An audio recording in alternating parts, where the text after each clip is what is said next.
Welcome back, friends. The Indians have started landing their aircraft on their highways.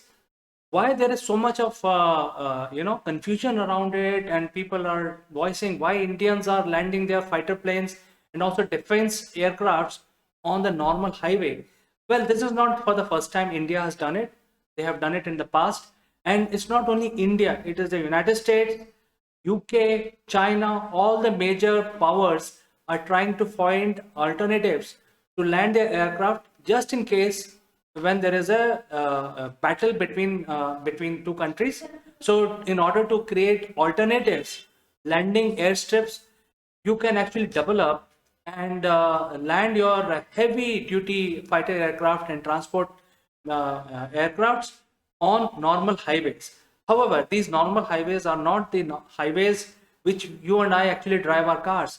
Typically, I want to clarify this whole point around what it takes to land an aircraft on a highway and what are the specifications of the highway which can support the weight of the aircraft. As you know, the aircraft is several tons, and when it actually hits the ground, it hits with the entire momentum of this several tons of material or the metal which actually hits the tarmac. The runway is also known as tarmac many times because it is constructed with very specific um, concrete and very specific asphalt, and that is why collectively it is known as tarmac. And as I said, the aircrafts are very heavy, so there are some minimum specifications defined by defense analysts about the thickness of the portion of the highway which will support the aircraft. And typically a straight line is required for aircraft to land.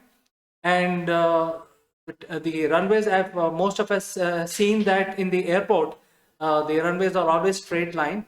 However, I think one thing which most of us overlook is that the direction in which the airstrips are made, they are actually aligned to certain magnetic poles, and most of the aircraft fly through their compass, which is calibrated with the Earth magnetic field. So there is a specific orientation of these runways, and hence if we are converting our highways to enable the aircraft to land on the highways, that portion of the highway has to be exactly in that orientation which is prescribed for aircraft landing and takeoff. The landing can take or and takeoff can happen from both ends of the runway. So the prescribed length for any aircraft to land or any airstrip to support the air traffic has to be minimum of 6,000 to 8,000 feet, because aircraft has to taxi, it has to take off, it has to land. So it should have the sufficient line, straight line, absolutely straight line to accomplish these activities. So if we are converting our highways into emergency landing strips, these specifications on in those strips are taken care, and especially those strips are constructed using these specifications which can support the aircraft weight, the speed, and also secrecy is maintained because an enemy should not know where the aircraft can land.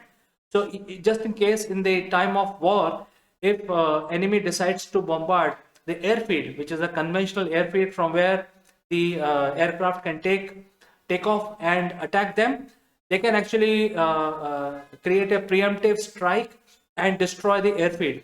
Now, in such a eventuality, which is a reality, what will happen to our own aircraft? We should be able to move inland and use the infrastructure which is built inland.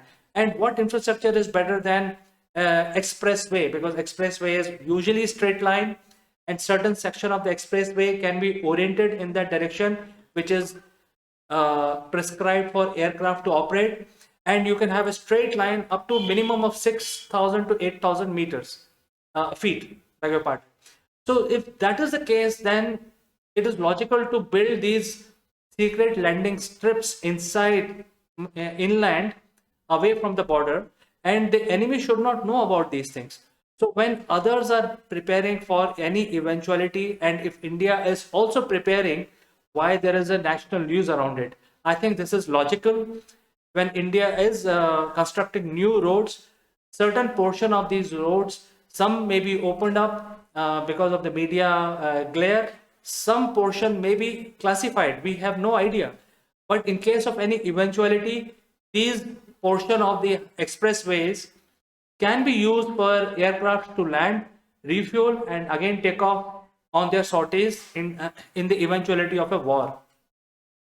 So I thought this is important to cover, and this is the everyone should know that India is also prepared, just like other countries like China, United States, etc. We are also preparing our infrastructure to support our defense and to support the covert warfare which is going to happen, which is a deterrent also. If you are not covertly prepared, then the war will be very, very predictable, and enemy will know exactly where our arsenals are, and they will attack them preemptively and to gain advantage in the air superiority side of things. And history has taught us that in the first few days, if the enemy nation achieves air superiority over us, that means we have already lost the battle. It has happened in Iraq. It has happened during Second World War. It has happened in India-Pakistan war. So I think it is very important for us to have alternatives other than our usual military bases. We should also have other alternatives which are secret, which are covert, and which are classified. Friends, do share your thoughts on this.